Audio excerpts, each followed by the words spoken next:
Kami sekarang dengan Kementerian Dalam Negeri sedang ditugaskan oleh Bapak Presiden untuk juga memberikan semacam pendidikan bagi kepala daerah terpilih. Pak Prabowo, Presiden selalu menyampaikan bahwa yang namanya ikan itu busuk dari kepalanya. Ya. Itu sebuah isyarat kepada kita bahwa memang calon pemimpin itu ya harus memberikan keteladanan. Pahit itu kan soal perasaan. Ya kan, kalau kita menikmati kepahitan itu dengan sesuatu yang kita nikmati, kita enjoy, tentu pahit itu ya menjadi biasa.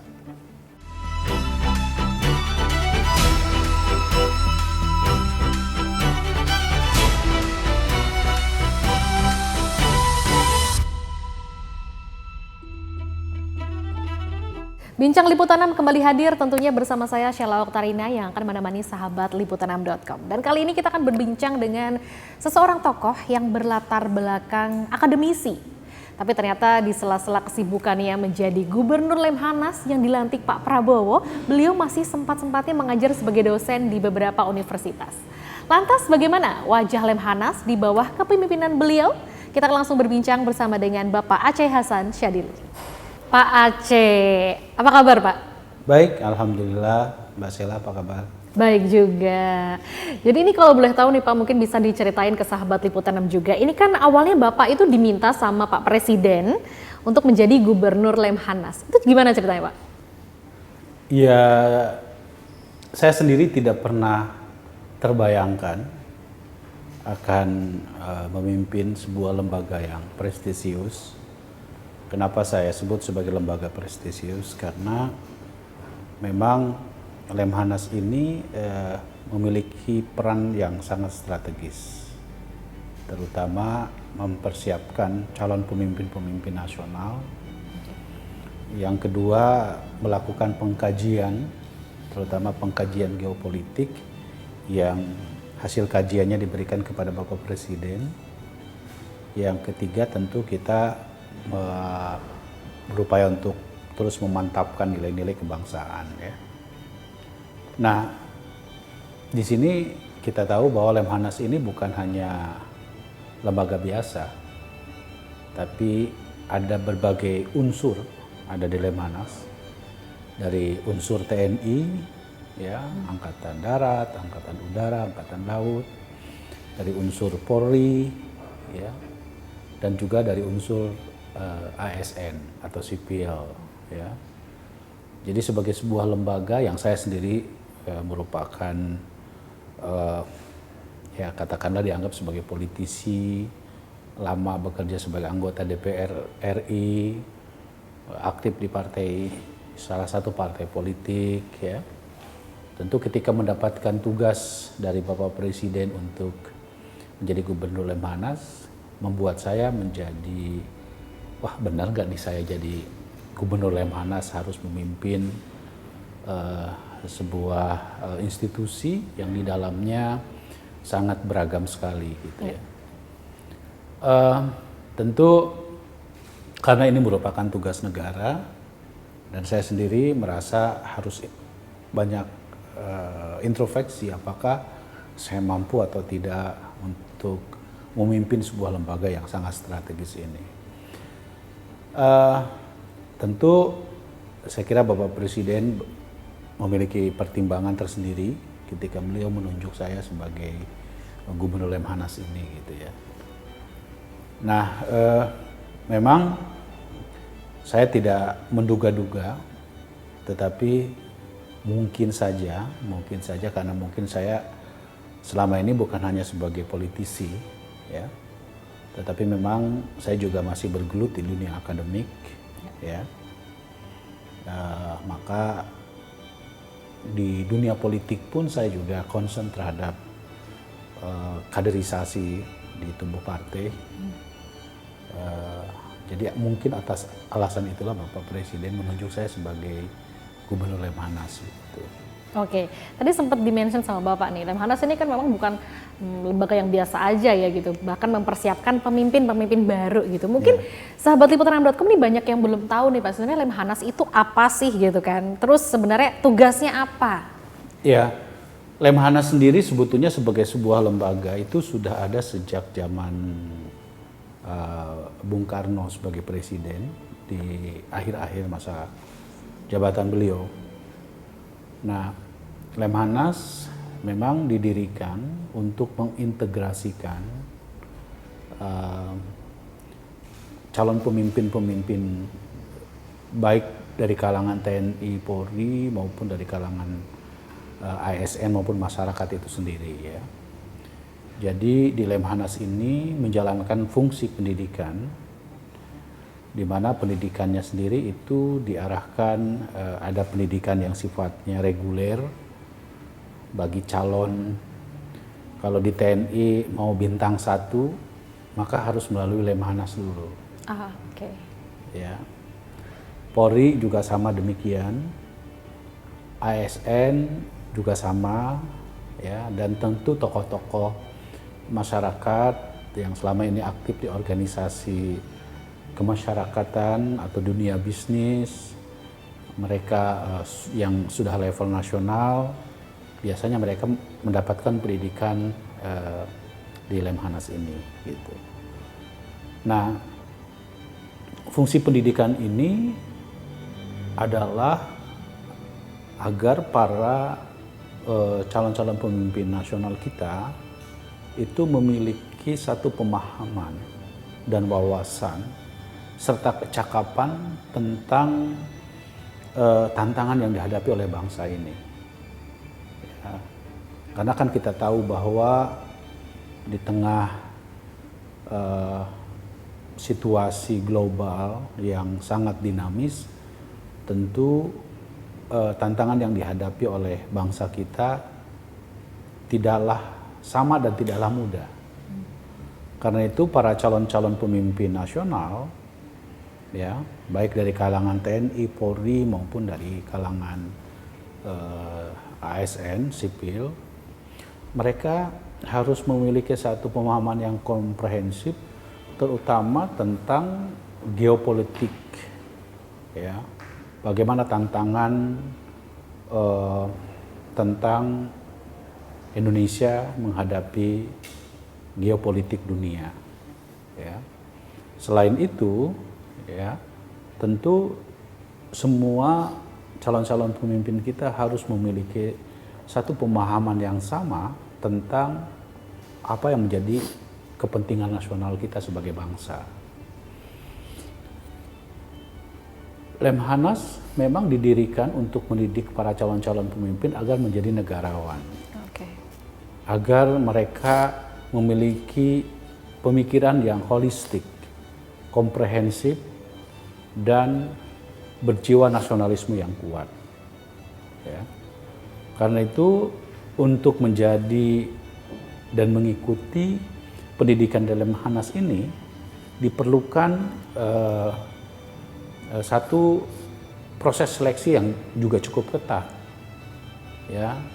Karena mereka inilah yang nanti akan dipersiapkan untuk menjadi pemimpin-pemimpin nasional. Nah, yang kedua, fungsi dari Lemhanas itu adalah menyelenggarakan pengkajian, terutama pengkajian yang sifatnya terkait dengan geopolitik. Ya. Kan kita tahu bahwa kita sebagai sebuah bangsa tentu tidaklah hidup sendiri, tetapi sangat terkait dengan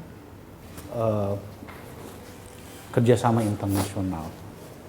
Di tengah dinamika persaingan ekonomi, persaingan politik antar bangsa, tentu kita harus mampu menempatkan diri dalam konteks bagaimana Indonesia bermain di tengah kompetisi global.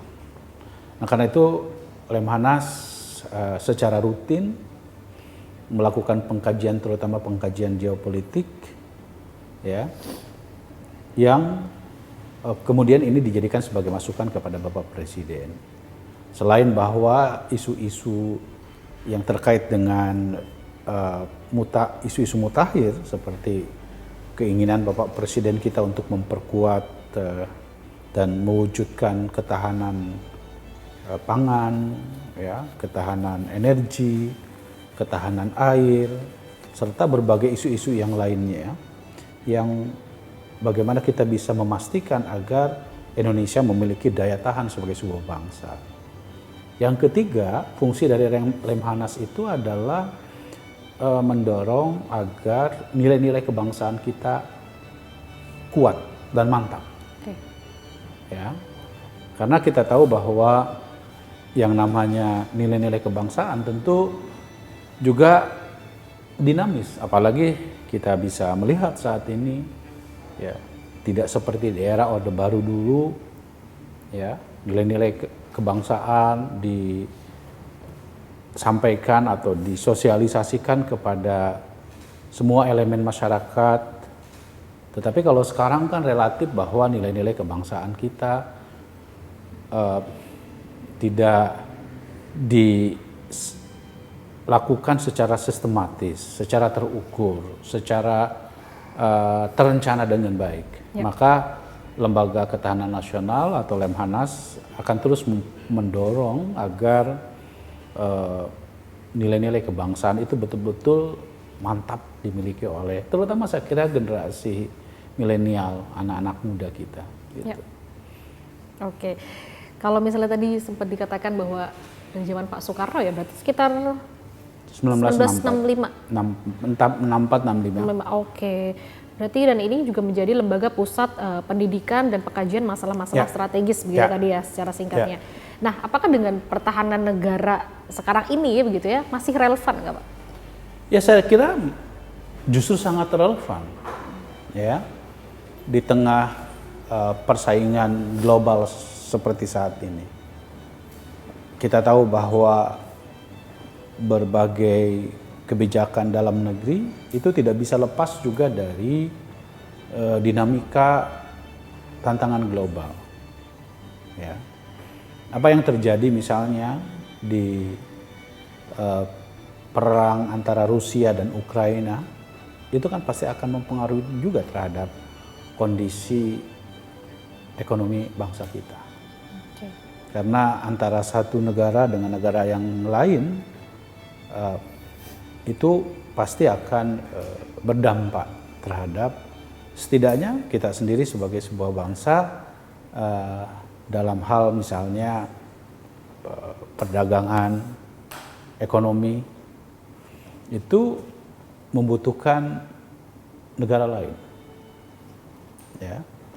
Dan karena itu kita perlu dikaji oleh kita, ya, untuk memastikan bahwa apa kepentingan nasional kita di tengah dinamika global yang dihadapi oleh bangsa kita saat ini. Gitu. Misalnya kita ambil contoh, ya. Misalnya terpilihnya Presiden Trump, ya, tentu itu urusan negara Amerika. Tetapi ketika kebijakan, terutama kebijakan politik dan ekonominya, misalnya dalam hal ekonomi kecenderungannya lebih pada proteksionisme dan menerapkan tarif bagi barang impor itu sampai 60%, tentu ini akan mempengaruhi terhadap neraca dagang antara Indonesia dengan Amerika. Lalu kan kita harus memiliki cara bagaimana kita melakukan diversifikasi pasar agar geopolitik bisa tidak terlalu berpengaruh terhadap geoekonomi. Atau kita bisa melihat bahwa persaingan dagang antara Amerika dan Tiongkok saat ini gitu ya, yang kemungkinan akan semakin kuat pada saat nanti Trump akan dilantik ya sebagai presiden. Tentu kita juga harus bisa membaca, memetakan dan menganalisis bagaimana kita memanfaatkan itu justru bukan sebagai sebuah tantangan, tetapi sebagai peluang buat bangsa kita untuk bagaimana kita memperkuat pondasi ekonomi kita agar perang dagang tersebut bisa mengambil dampak positifnya bagi bangsa kita. Nah, hal-hal semacam ini tentu dikaji oleh Lemhanas, ya, karena selagi terjadi dinamika global, tentu keberadaan Lemhanas menurut kami sangat penting, dan kondisi tersebut tentu harus dipahami oleh penyelenggara negara, oleh para calon pemimpin nasional, agar mereka memiliki satu pemahaman yang utuh tentang bagaimana dinamika yang terjadi dalam konteks hubungan internasional, dan para calon pemimpin juga harus memiliki kesadaran dan wawasan tentang pentingnya pemahaman yang komprehensif tentang tantangan nasional kita, begitu. Oke, jadi memang tetap harus update mengikuti tentu, kekinian saya juga kira pastinya ya. Keberhasilan suatu bangsa tentu ditentukan oleh sejauh mana dia melakukan adaptasi terhadap dinamika global tersebut, gitu. Nah, tapi yang terjadi sekarang ini di Lemhanas gitu ya Pak ya, ini kan perubahan terus terjadi ya. Dalam sejarah Lemhanas sendiri mungkin dari perubahan kata pertahanan ini menjadi ketahanan. Ya. Kemudian pimpinan yang berganti-ganti dari militer ke sipil, karena tadi kan banyak ya dari TNI, kemudian dari ASN juga yang Bapak sampaikan. Lembaga awalnya ini kan berada di bawah Mabes TNI, tapi sekarang langsung di bawah Presiden nih. Nah, pendapat Bapak gimana tentang perubahan ini? Ya, pertama memang kalau kita melihat pertahanan itu harus dipahami bahwa bukan hanya semata-mata aspek militer. Ya, pertahanan itu pendekatannya selama ini pertahanan, defense, atau dalam bahasa Inggrisnya itu defense, dipahami kan sebagai sebuah kekuatan militer, upaya untuk mempertahankan kedaulatan kebangsaan bangsa kita dengan pendekatan pertahanan yang konotasinya tentu adalah pendekatan militer. Nah, dalam kaitan itu tentu makna ketahanan itu lebih luas dari pertahanan. Ketahanan itu bukan hanya aspek yang sifatnya militer, tetapi juga menyangkut bagaimana kita bisa memiliki ketahanan di bidang ideologi, ya, ketahanan di bidang ekonomi, ketahanan di bidang sosial budaya, ketahanan di bidang geografi, ketahanan di bidang sumber daya kekayaan alam kita. Nah, jadi makna dari ketahanan itu spektrumnya menjadi sangat luas. Karena menyangkut dengan berbagai aspek dari kehidupan kita. Karena itu tepat sekali bahwa yang dimaksud dengan ketahanan itu spektrumnya lebih luas daripada pertahanan.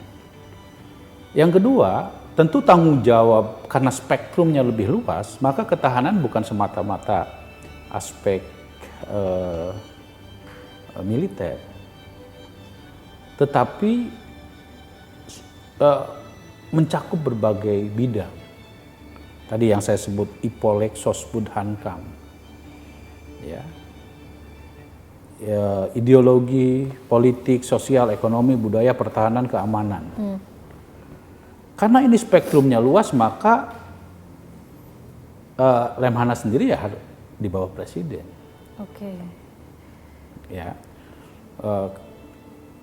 Karena spektrumnya tidak hanya aspek pertahanan, tetapi di dalamnya juga soal keamanan, soal sosial ekonomi, soal budaya, soal politik, gitu ya, soal geografi, soal terutama ideologi kebangsaan.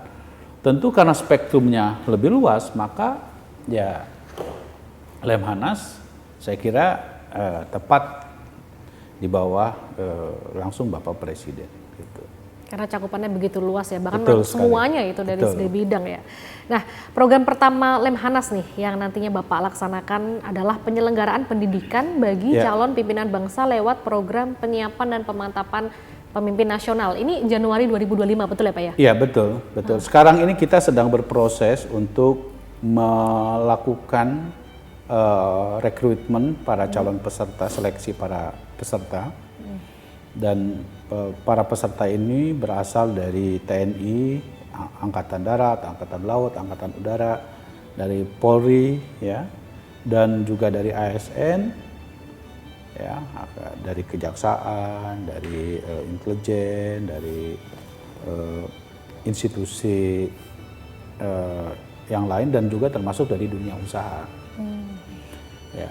Nah, mereka ini kita seleksi secara ketat, ya, karena mereka ini memang menjadi seorang pemimpin itu ya harus memiliki kemampuan dan wawasan yang cukup, ya, dengan kompetensi yang dibutuhkan. Nah, kami di Lemhanas tentu juga terus melakukan pembenahan terhadap kurikulum, karena pendidikan PPRA kita sebut di sini, yaitu program pendidikan reguler angkatan ini sudah ke-68. Ini diikuti selama 7 bulan, ya, pendidikan di sini.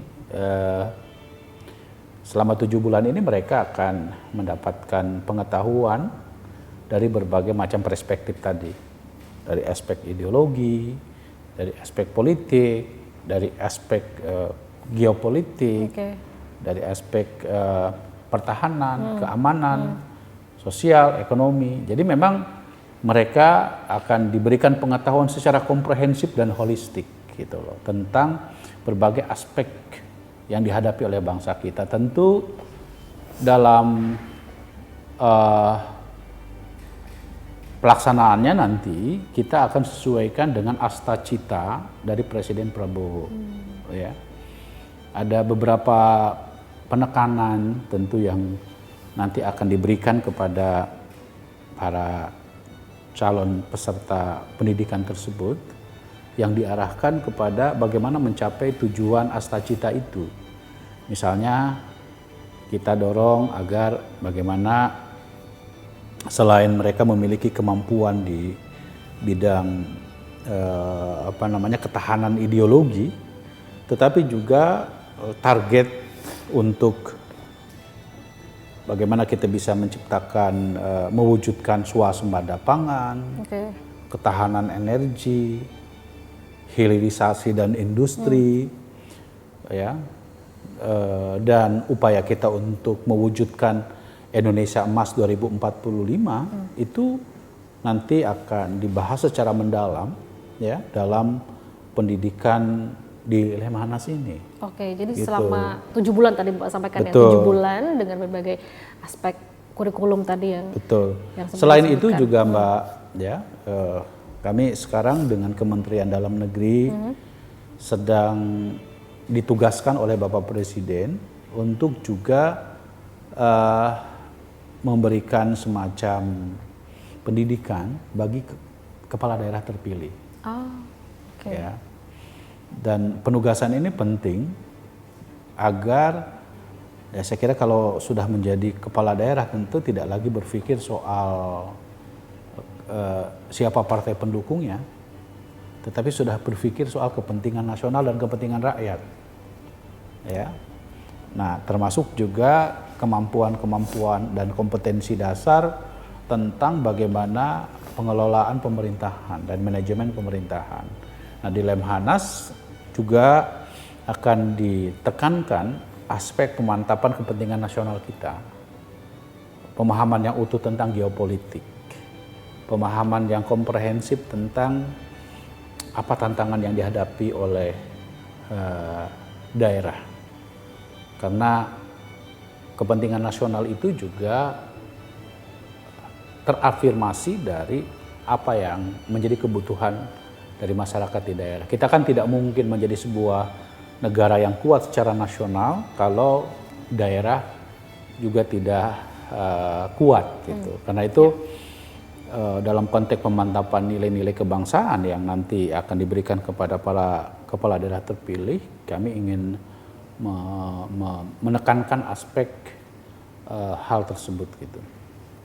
Oke, tadi juga sempat dibahas bahwa kita kan harus selalu update ya dengan kekinian terkait materi-materi yang akan diberikan dari Lemhanas juga. Nah, dengan era sekarang ini yang mungkin 4.0 dan akan bergeser ke 5.0 dari Lemhanas sendiri, bagaimana nih Pak? Kalau melihat perubahan iklim, keberadaan artificial intelligence ya, dan tentunya masih berkaitan dengan konteks ketahanan nasional ya untuk masa depan juga. Iya, tantangan kita kan semakin dinamis, ya.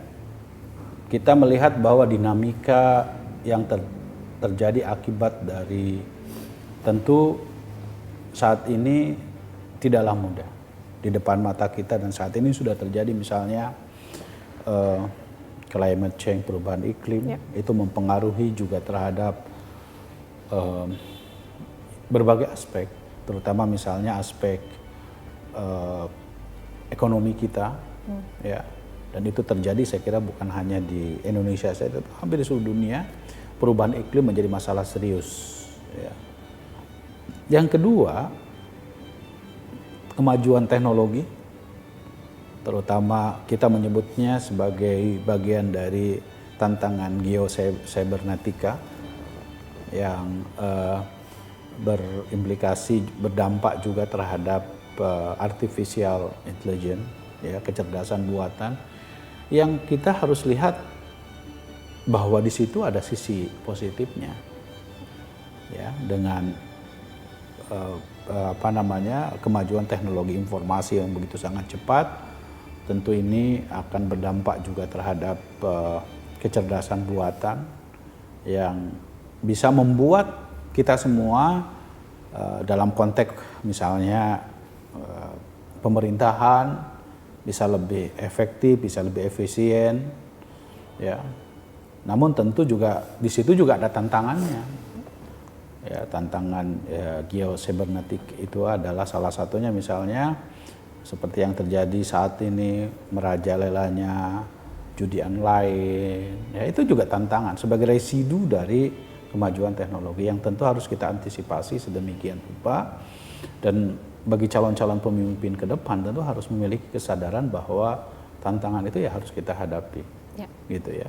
Dan bagaimana cara mengatasinya, tentu harus ada satu kesadaran bersama untuk bisa mengatasi dan memitigasi kemungkinan dari dampak ya tadi soal kecerdasan buatan, ya, kemampuan kita untuk memiliki literasi yang tinggi terhadap berbagai macam informasi dan penggunaan teknologi informasi gitu. Nah, itu penting ya untuk dipahami oleh para calon pemimpin nasional kita.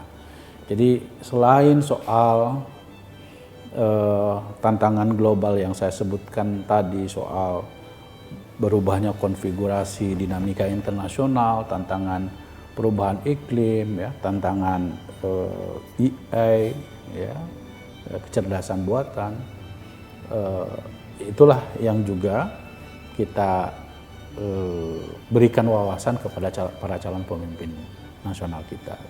Oke, jadi kalau dari Lemhanas sendiri nih Pak, ini melihat makin menguatnya rivalitas dan tentunya daya tarik menarik antar kekuatan di Timur Tengah, dan ini kan bikin meluasnya peperangan yang terjadi di Timur Tengah sendiri. Ini kan akan dihubung-hubungkan nih dengan ketahanan nasional kita. Itu bagaimana pendapatnya? Iya, seperti yang saya sampaikan tadi, apa yang terjadi di belahan dunia lain pasti akan berdampak terhadap Indonesia. Tetap ada korelasinya ya? Pasti akan ada korelasinya. Misalnya, saya ambil contoh tentang konflik Timur Tengah misalnya. Ya. Timur Tengah itu menjadi salah satu jalur ekonomi dunia yang cukup penting. Di situ ada berbagai jalur pelayaran yang menghubungkan antara berbagai belahan dunia termasuk dengan Indonesia. Maka ketika terjadi konflik di Timur Tengah, pasti akan berdampak terhadap istilahnya itu rantai pasok. Dan biaya logistik. Berarti ekonomi kita pasti akan sedikit banyak berpengaruh. Yang kedua, kan selama ini kan Timur Tengah juga menjadi penyuplai terbesar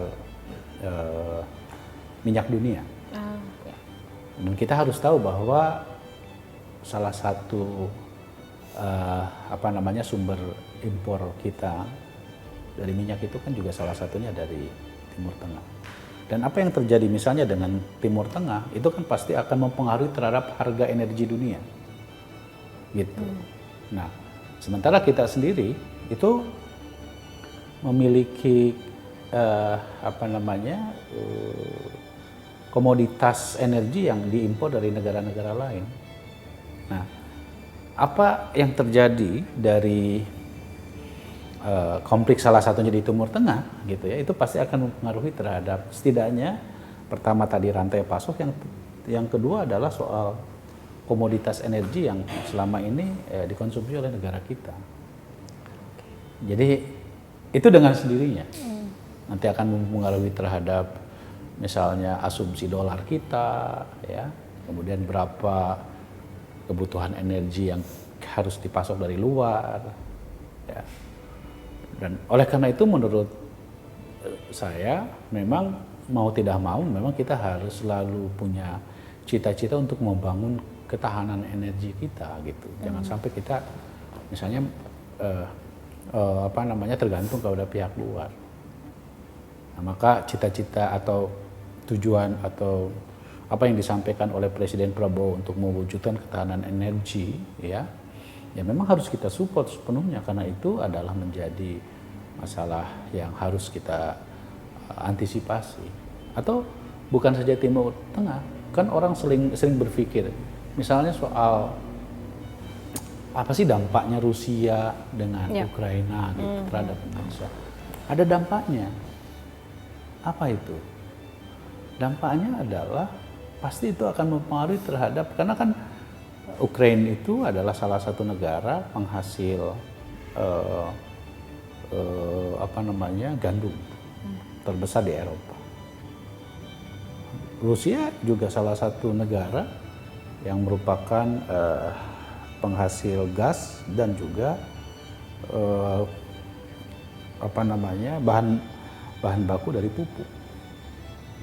Nah, kalau misalnya terjadi konflik dua negara lalu mempengaruhi terhadap rantai pasok dari kebutuhan-kebutuhan yang saya sebutkan tadi, itu pasti akan mempengaruhi terhadap harga komoditas. Jadi memang kita tidak bisa melepaskan diri, ya, dari berbagai potensi geopolitik tersebut yang mempengaruhi terhadap geoekonomi dunia. Nah, ini harus dipahami oleh para calon-calon pemimpin nasional kita. Nah, karena itu tentu bukan penting sekali bahwa kita harus mengedepankan kemandirian kita sebagai bangsa, tapi nyatanya kan memang dalam beberapa hal kita masih masih membutuhkan impor dari negara-negara tersebut, gitu. Jadi situasi geopolitik dunia itu pasti akan mempengaruhi terhadap Indonesia. Pasti berdampak begitu, pasti ya. berdampak. Oke. Nah, Lemhanas sendiri nih Pak, ini katanya mengusulkan kembalinya Undang-Undang Ketahanan Nasional yang mungkin sebelumnya ini masuk ke dalam prolegnas di 2020 ya. Urgensinya apa bagi Lemhanas dengan undang-undang itu? Pertama tentu kita harus punya satu payung hukum yang cukup kuat, ya, untuk menjadi rujukan, ya, dalam konteks bagaimana kita sebagai sebuah bangsa harus memiliki daya tahan. Daya tahan di bidang ideologi, daya tahan di bidang sosial, daya tahan di bidang budaya, ekonomi, pertahanan, keamanan, ya. Dan daya tahan tersebut tentu harus dipersiapkan oleh kita dengan roadmap yang jelas, dengan tahapan yang jelas, pada level apa yang harus kita perkuat daya tahan kita sebagai sebuah bangsa, ya. Nah, daya tahan ini penting supaya kita sebagai sebuah bangsa memiliki, ya, ketahanan secara kuat, gitu, ya. Nah, Terutama saya kira yang paling penting adalah soal ketahanan ideologi kita, supaya kita tidak gampang untuk dipecah belah, supaya kita memiliki kekuatan di bidang ideologi kita. Karena kalau kita tidak memiliki daya tahan yang kuat sebagai sebuah bangsa, ya kita mudah sekali untuk dipecah belah. Apalagi tentu tantangan yang ada hadapi seperti yang saya sampaikan tadi, tidak hanya sekedar tantangan pertahanan, tetapi juga misalnya kita bisa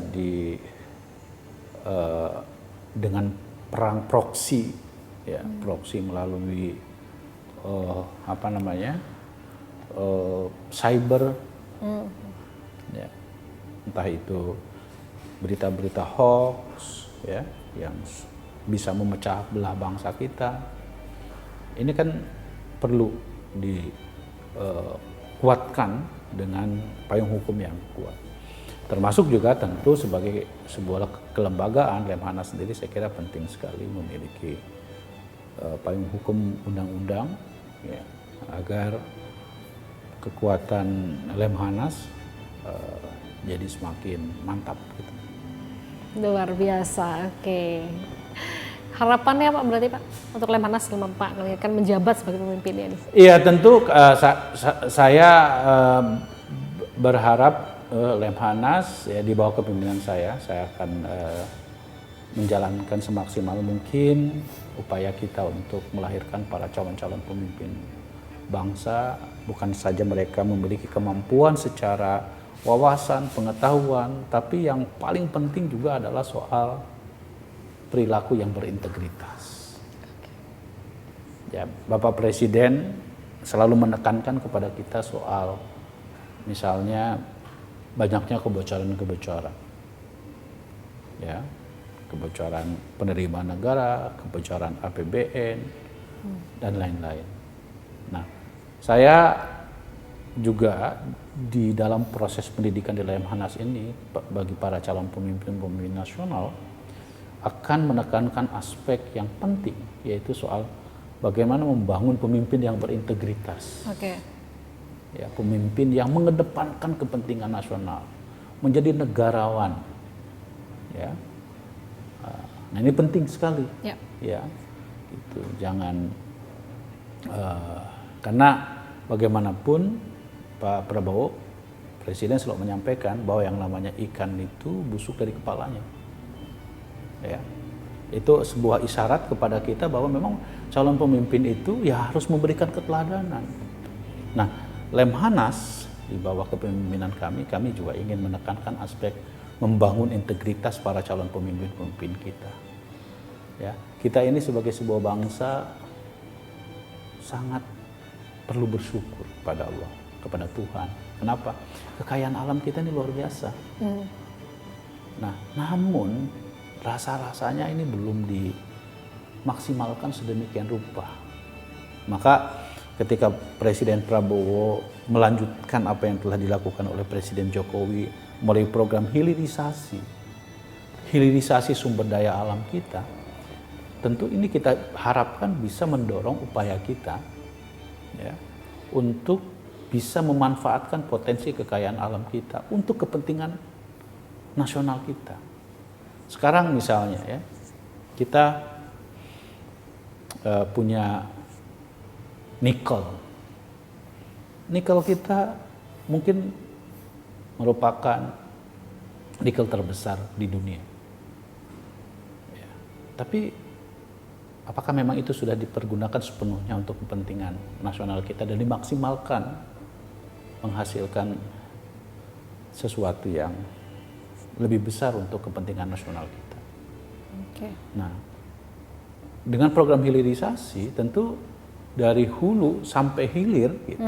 Dari hilir sampai hulu itu bisa betul-betul bermanfaat untuk kepentingan masyarakat kita, negara kita.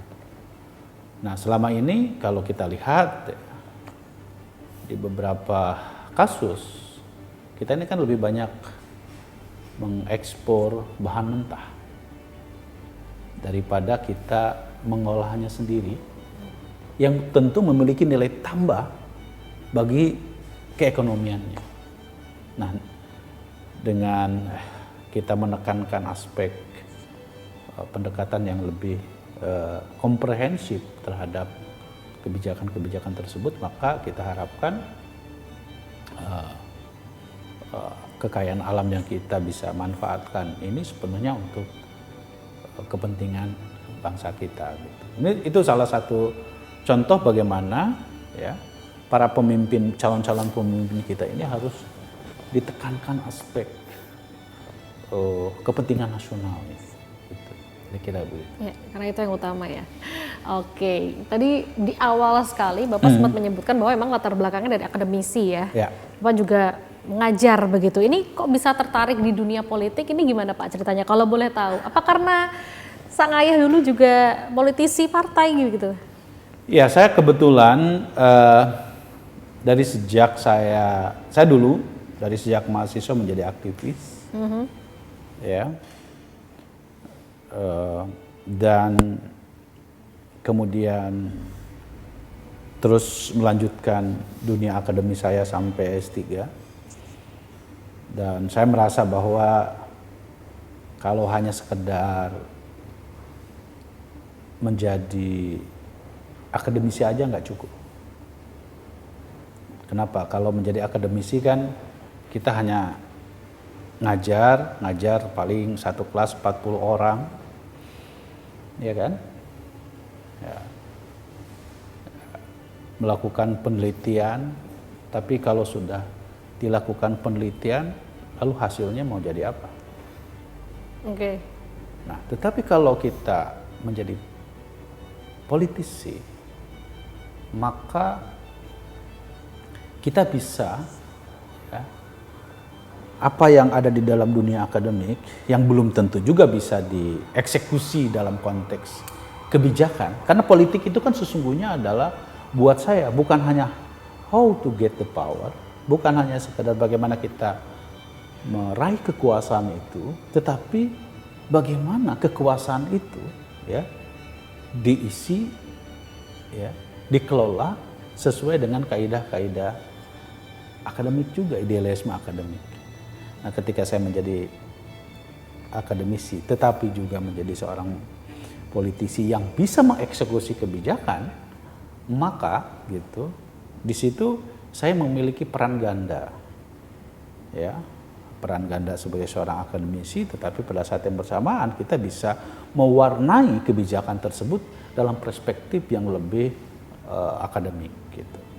Jadi menurut saya penting sekali ya sebuah kebijakan itu didasarkan pada rujukan akademik yang kuat. Sehingga tentu bukan hanya sekedar apa yang menjadi maunya seorang politisi, tetapi dalam proses penyusunan kebijakan harus based on data, harus berdasarkan atas data yang kuat, data-data akademik yang kuat. Nah, karena itu bagi saya penting sekali ya dunia akademik juga terlibat di dalam proses pengambilan kebijakan, karena dengan demikian kita bisa terus menjaga proses kebijakan kita tersebut, dunia politik kita ini dengan pendekatan yang lebih akademik. Oke, latar belakang Bapak ini pendidikannya ini dihabiskan di pesantren ya, betul ya. Kalau kita lihat tradisi pesantren yang mungkin sekarang masih membekas nih ya, untuk Bapak hingga saat ini tuh apa Pak? Pertama kami diajarkan untuk kemandirian. Ya, orang belajar di pesantren itu pertama kali adalah kamu harus bisa mandiri, lepas dari orang tua. Ya. Yang kedua, kita diajarkan untuk menyeimbangkan antara sisi spiritual dan aspek material. Jadi hidup ini bukan hanya sekedar bahwa apa yang kamu hadapi saat ini, tetapi kamu harus punya pendekatan spiritual di mana apa yang mau kamu bawa sehingga kamu bisa bermanfaat buat semua orang. Ya. Jadi kita diajarkan untuk tidak sombong, karena pemilik kesombongan itu hanya pada Tuhan gitu ya.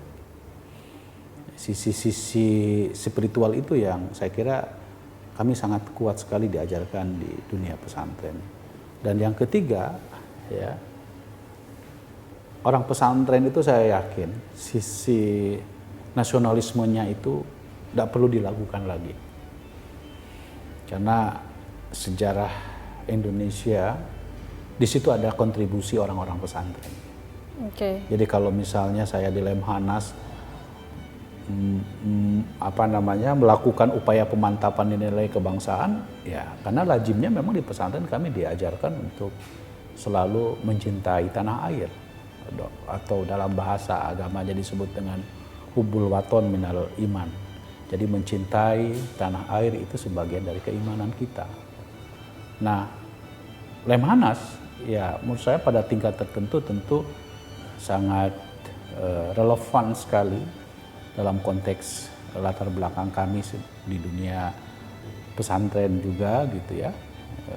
Dan tentu ini menurut banyak orang, saya sendiri tidak merasa bahwa saya ini satu-satunya, tapi faktanya memang mungkin satu-satunya yang berlatar belakang pesantren yang sekarang berada memimpin Lemhanas ya mungkin saya ini. Ya. Tapi ini tentu menjadi tantangan tersendiri buat kami. Ya. Nah, termasuk juga mungkin ada pertanyaan kok figur seperti saya yang berlatar belakang sipil, santri gitu ya.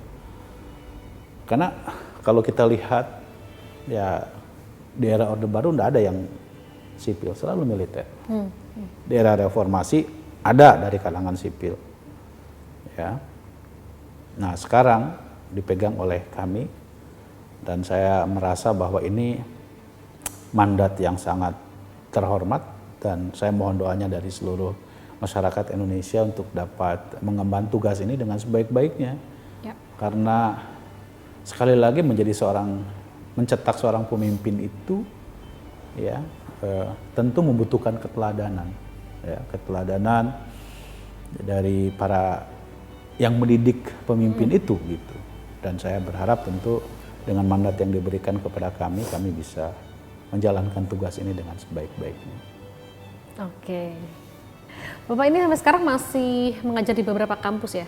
Ya, saya mengajar, hingga saat ini mengajar di Fakultas Ekonomi dan Bisnis di UIN Syarif Hidayatullah Jakarta.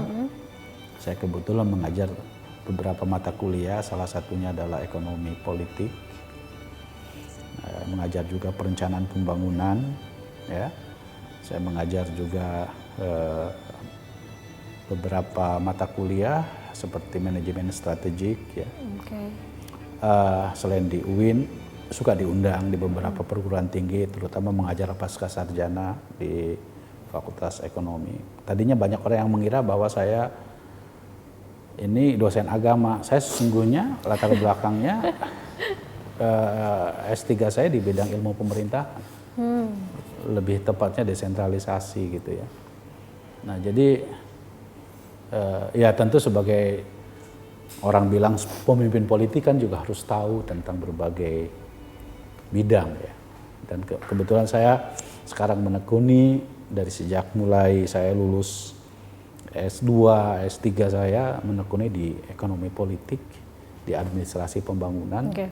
Jadi ya relatif bisa mengupdate terhadap perkembangan dari administrasi publik dan ekonomi politik gitu ya. Gitu.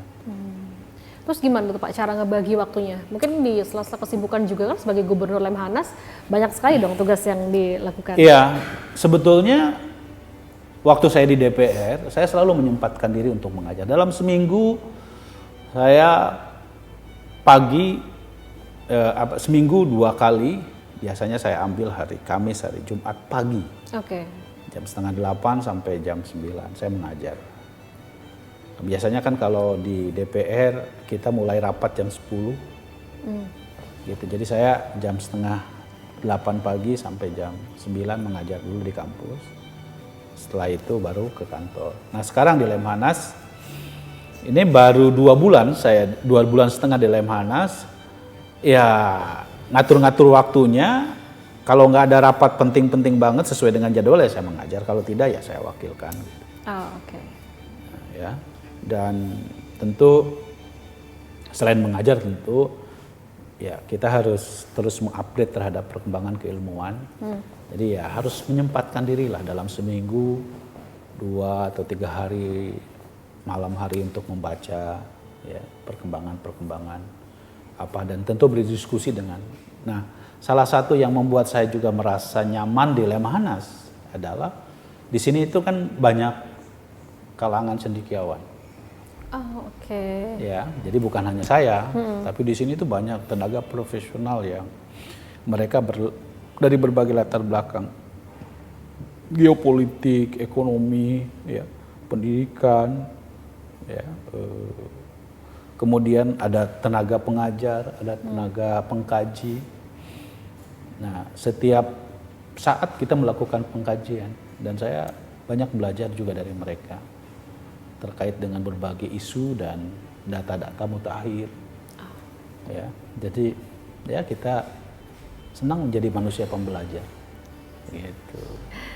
Oke. Jadi kalau kita, saya meyakini ya kalau kita open minded, selalu terbuka untuk membuka diri terhadap perkembangan keilmuan, ya itulah yang kemudian bisa membawa kemajuan buat kita. Gitu. Tadi Bapak sempat bilang kalau ya, kita harus tetap belajar gitu ya buat update ya, baca-baca gitu, baca buku. Hobinya apa Pak? Baca buku atau ada yang lain? Hobi saya ya baca. Ya. Hobi saya baca, hobi saya ya jalan-jalan juga sih. Ya. Jalan-jalan juga, baca. Jadi ya pokoknya prinsip saya dari dulu itu tidak pernah menyia-nyiakan waktu. Ya, saya selalu mendapatkan kemewahan untuk bisa untuk membiasakan diri untuk tidak diam. Ya. Jadi kalau misalnya tidak ada kegiatan-kegiatan baik kegiatan di kantor maupun kegiatan di kepartean atau kalau dulu di DPR, maka ya saya menyempatkan diri untuk selalu mengupdate untuk baca gitu. Ya, kalau ngelamun kan nanti takut kerasukan setan. Waduh. Oke, baca dan jalan-jalan. Ini kalau misalnya boleh dikasih tahu ke sahabat Liputan, ini kalau misalnya berimajinasi enaknya lagi jalan-jalan di tempat yang sejuk sambil baca buku. Kira-kira pengen di mana, Pak? Aduh, pokoknya yang suasananya nyaman, suasananya agak adem. Mungkin di alam gitu.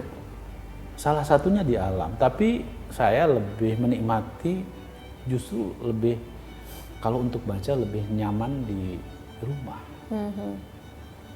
Ya, saya justru lebih nyaman di rumah dan selalu ya alhamdulillah saya dikasih dikasih rezeki berlebih gitu ya. Jadi di lantai 3 rumah saya itu saya desain sedemikian rupa menjadi tempat untuk membaca, Ruang baca begitu ya. Ruang baca dan mengeksplorasi apa yang menjadi ya kebiasaan saya gitu dan ya orang rumah ngerti lah gitu. Kalau saya udah naik ke atas berarti jangan diganggu. Oke, me time-nya adalah membaca begitu berarti ya? Salah satu. Salah satunya, oke. Gitu. Kalau minuman teh atau kopi lebih suka Bapak? Saya lebih suka kopi pahit. Oke. Kopinya itu kopi yang Arabica, ya, kopi pahit yang terutama kopi yang selama ini saya selalu konsumsi, kopi yang dulu tempat daerah pemilihan saya, yaitu di Kabupaten Bandung dan Bandung Barat. Situ banyak sekali kopi yang enak. Jadi ya hidup harus terbiasa untuk minum kopi pahit. Sebab hidup ini ya kita harus dibiasakan untuk pahit. Hidup ibarat kopi ya, pahit-pahitnya tapi ada manis-manisnya juga. Ya kalau minum kopinya kopi Arabica ya memang ada sedikit manis-manisnya. Gitu. Iya. Sama seperti hidup ini mungkin ya. Ya. Tapi kalau sebagai akademisi gitu ya, Bapak kan pengajar nih gitu kan, terus suka baca, berarti kan sastra juga nih yang dipelajari. Boleh nggak dikasih satu pesan-pesan nih ke generasi milenial gitu, generasi sekarang yang diimplementasikan hidup itu ibarat kopi. Kata-katanya gimana Pak? Coba Pak kasih tahu Pak. Ya saya kira hidup ini ibarat kopi yang kita meneguknya, ya walaupun pahit, ya harus kita nikmati. Ya, karena kalau sudah kita terbiasa untuk menikmati pahit itu terasa nikmat. Gitu. Jadi kan yang namanya pahit itu kan soal perasaan. Ya kan, kalau kita menikmati kepahitan itu dengan sesuatu yang kita nikmati, kita enjoy, tentu pahit itu ya menjadi biasa. Betul nggak? Bahkan pahit itu nanti akan menjadi manis gitu kali Pak ya. Oke. Setuju ya? Setuju. Oke. Pak Aceh, luar biasa sekali. Terima kasih banyak Pak. Sama-sama. Udah dikasih kesempatan buat ngobrol-ngobrol. Mungkin nanti kita boleh sama-sama menikmati kopi pahit ya Pak. Ya, kapan-kapan kita bisa menikmati kopi pahit bersama. Oke, siap. Wah, dalam suasana yang nikmat. Mantap sekali. Oke, siap sekali lagi. Terima kasih Pak. Ya, sama-sama Mbak. Ya, sahabat Liputan6.com, itu dia tadi obrolan kita di Bincang Liputan 6 bersama dengan Gubernur Lemhanas, Bapak Aceh Hasan Syadili. Tentunya yang bisa kita pelajari adalah beliau ini hobi membaca. Dengan membaca tentunya kita membuka wawasan ya, karena membaca adalah jendela dunia. Baik, kalau begitu saya sudah Bincang Liputan 6 kali ini. Saya Sheila Oktarina mewakili seluruh kerabat kerja yang bertugas, pamit undur diri dan sampai jumpa.